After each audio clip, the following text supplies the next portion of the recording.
Before she was a space pioneer, Laika was just a stray dog roaming the streets of Moscow. In the 1950s, Soviet scientists chose small, resilient dogs for space tests. Laika, calm and friendly, was selected. She was trained to handle cramped conditions, loud noises and weightlessness. On November 3, 1957, Laika was launched aboard Sputnik 2, making history as the first living being in orbit.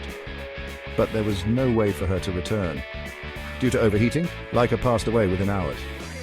Though her journey was short, Laika's sacrifice paved the way for human spaceflight, forever marking her place in history. Laika, the first space traveler. Gone, but never forgotten.